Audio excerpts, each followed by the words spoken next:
प्राचीन समय की बात है। सदना नाम का एक आदमी गांव में रहता था।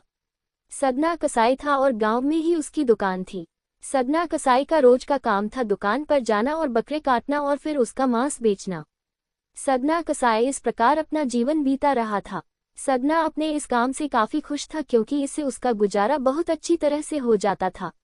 एक वीरवार की बात है। सदना सोच रहा था कि थोड़ा सा ही मांस बचा है, इसको आज ही बेचकर दुकान बंद करके चला जाऊंगा। अगर बच गया मांस तो कल तक खराब हो जाएगा क्योंकि कल जुम्मे का दिन है और कोई भी मांस खरीदने नहीं आएगा, और आज नया बकरा काटने का तो कोई फायदा ही नहीं है। जो थोड़ा बहुत मांस बचा है उसको ही निकाल देता हूँ। कसाई सदना अभी यह सोच ही रहा था कि दुकान पर एक ग्राहक आ गया और बोला, भाई जरा बकरे का मांस देना। सदना ने मांस को तोलकर ग्राहक को दिया और उसके पैसे ले लिए। सदना की दुकान में अब मांस समाप्त हो गया था, इसलिए सदना सारा सामान समेटकर दुकान बंद करके घर के लिए चला गया। सदना कसाई को घर पहुंचे अभी थोड़ी ही देर हुई थी कि किसी ने उसके घर का दरवाजा खटखटाया। सदना सोचने लगा कि इस वक्त कौन आ सकता है। कसाई साधना ने जैसे ही दरवाजा खोला तो सामने उसे दो आदमी खड़े दिखाई दिए। वह आदमी बोले, हम जमींदार के आदमी हैं। उनके घर में मेहमान आए हैं और उनकी आवभगत के लिए घर में मांस पकाना है। हम लोग पहले तुम्हारी दुकान पर गए थे लेकिन दुकान पर ताला लगा था, इसलिए हमने सोचा कि तुम्हारे घर चले जाते हैं। खाली हाथ जमींदार के पास जा नहीं सकते थे क्योंकि वह नाराज होता, इसलिए मांस लेने तुम्हारे घर तक चले आए।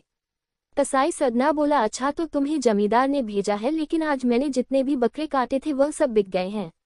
इस समय मैं बकरा काट नहीं सकता, इसलिए तुम कल सुबह आ जाना, मैं तुम्हें मांस दे दूंगा। लेकिन वो दोनों व्यक्ति जिद पर अड़ गए कि नहीं, हमें अभी मांस चाहिए।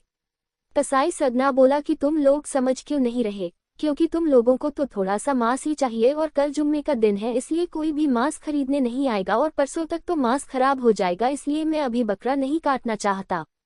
मेरा बहुत ज्यादा नुकसान हो जाएगा, इसलिए मैं आपको मना कर रहा हूँ। तुम लोग कल सुबह आ जाना, मैं उसी वक्त बकरा काटकर तुम्हें मांस दे दूंगा, क्योंकि एक दिन में मांस खराब नहीं होगा और बचा हुआ मांस मैं परसों बेच लूंगा। दोनों व्यक्ति कसाई सदना को धमकी देने लगे कि हम लोग जमींदार के आदमी हैं, अगर तुमने हमें मांस नहीं दिया तो हम सारी बात जमींदार को बता देंगे और फिर जमींदार तुम्हारा क्या अंजाम करेगा वह तुम खुद ही देख लेना। कसाई सदना सोच में पड़ गया कि अगर मैं मांस दूं तो भी फंसा और ना दूं तो भी फंसा, क्योंकि मांस तो 2 दिनों में खराब हो जाएगा। कसाई सदना ने कुछ सोचा और फिर उनको बोला, एक तरीका है जिससे मेरा नुकसान भी नहीं होगा और तुम्हारा काम भी हो जाएगा।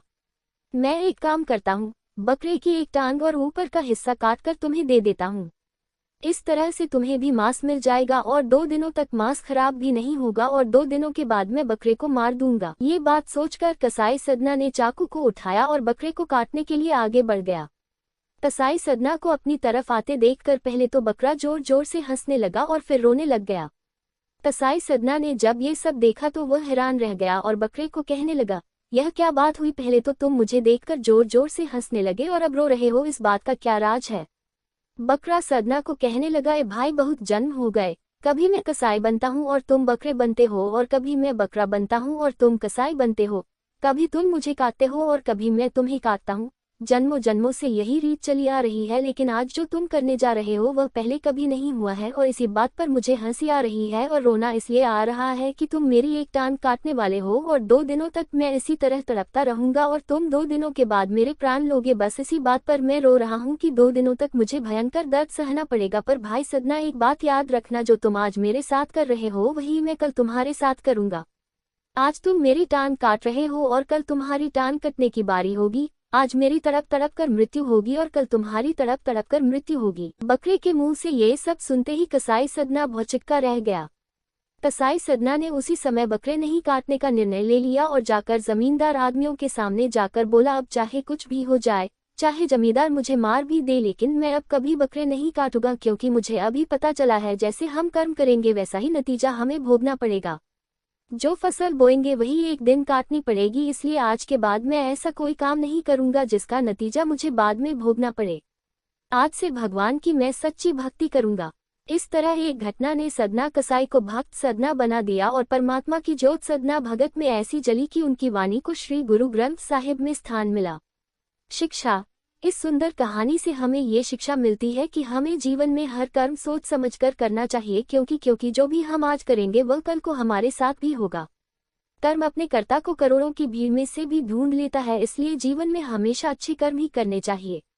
दोस्तों, अगर आपको मेरी ये कहानी अच्छी लगी हो तो चैनल को सब्सक्राइब करें। कृपया व्हाट्सएप और फेसबुक पर शेयर कीजिए।